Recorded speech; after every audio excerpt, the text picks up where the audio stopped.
literally just a few days before the race, so I thought it would be good to get organised, not leave it all till the last minute to pack everything that I need for my nutrition. So I'll kind of separate my like running kit, nutrition and overnight bag all into kind of 3 separate sections. So I thought it would be quite good to just take you through what sort of nutrition I'm going to be taking and when I'm planning on taking it, because obviously nutrition is something that you practice over a long period of time. So for me, the things that I'm going to be taking with me to this race are things that I'm used to consuming within a long period of time. So for example, my ultra in November, I was out for 8 hours, so there was a lot of elevation. So yeah, there's quite a lot of practice goes into being on your feet for that amount of time when it comes to nutrition.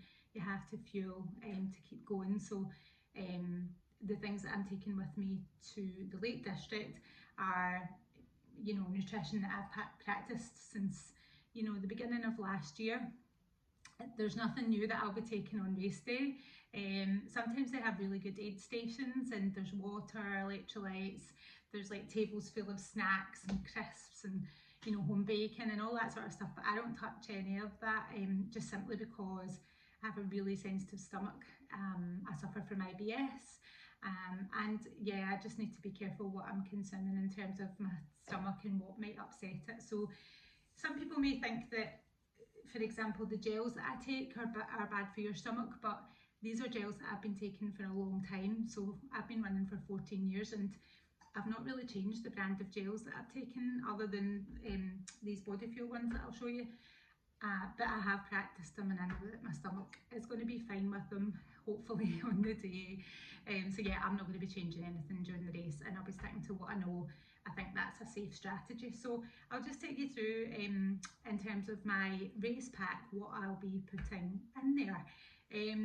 So I'm assuming that the race is going to be 21.5 miles, 3,500 feet of elevation. So I'm going to say I'm going to be out there for roughly 5 hours. Now I'm not going to set myself any time limit that I have to finish this race in. The Lake District has been somewhere that I've wanted to run for a really long time, so I'm going to just enjoy it, treat it as a day out and a training run for the ultra that I've got coming up. So it's all just practicing being out on my feet for a long period of time, and of course getting in the elevation as well and the miles in your legs. So I'm going to break it down to what I'm going to eat each hour. So first of all, I've always got 2 500ml bottles, and these fit into my race vest, so I know that these are the ones that I use every single time, so I know that they work for me.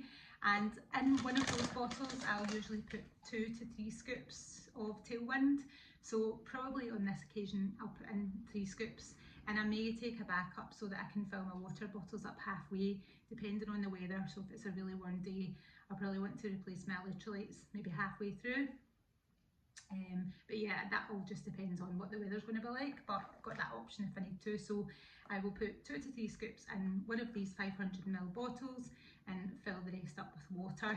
The other 500ml bottle will just be plain water, and I'll probably fill them up halfway through.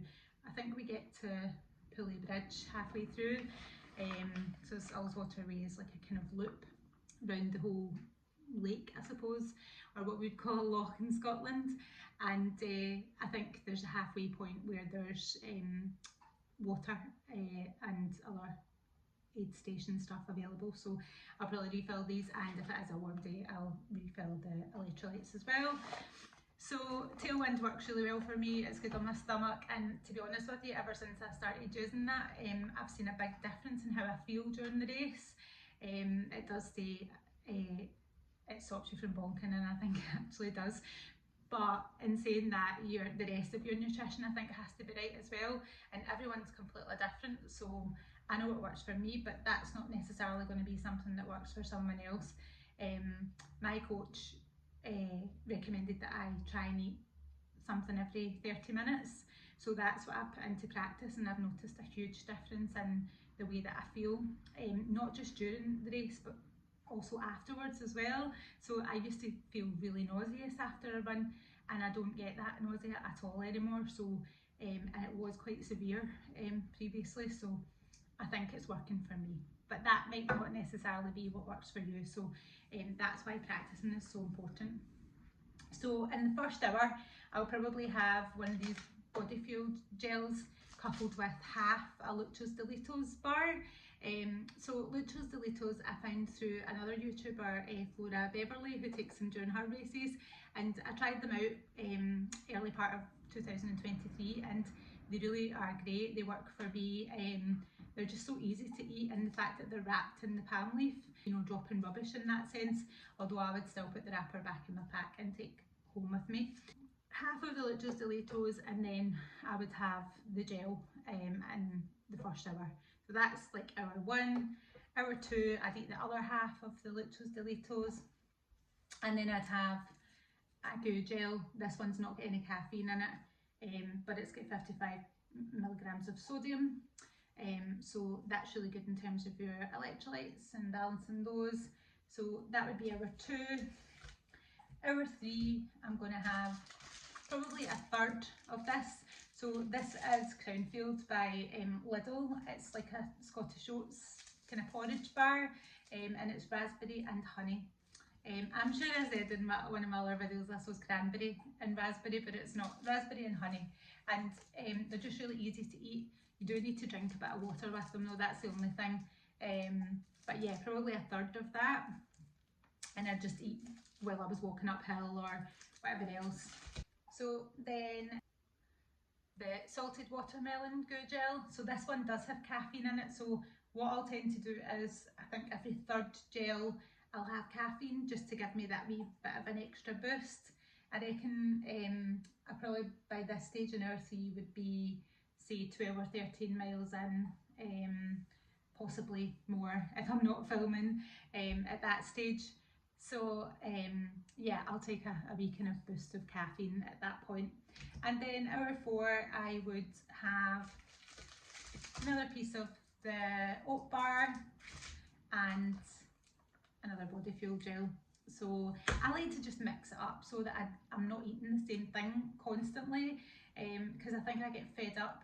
So these all pretty much do the same thing, but it just makes me feel like I'm not eating the same thing over and over again. So I'll kind of go on like that really up until I finish the race. So I'll have a small piece of real food and then a gel. That happens every half hour. So that's my kind of race strategy. I've obviously got plenty of water, and I've got the Tailwind electrolytes as well. They say that you should eat between, I think it's 40 and 60 grams of carbs every hour. So I think I'm hitting about 40 to 50 grams of carbs with this fueling strategy. So that seems to work okay for me for the time being, but if anything changes I can always adjust that. But electrolytes are the big thing for me. I need to stay on top of water. I don't ever drink enough day to day, but in the lead up to a race or a long run, I'll always try and drop some electrolytes into my water just a couple of days before. Sometimes I'll take them every day if the weather's warm, but yeah, I just need to watch it's not aggravating my stomach. So yeah, so that's my kind of fueling strategy. So I've never done this course before, so I'm not entirely sure what the route's like. It's quite a lot of elevation, but that could be just undulating rather than big climbs, which makes it a bit more runnable. Yeah, you just never know with trail races how long it's going to take you. Spend the time with friends and just enjoying being away and having a change of scenery. I think that'll be really fun. So yeah, that's my fueling strategy.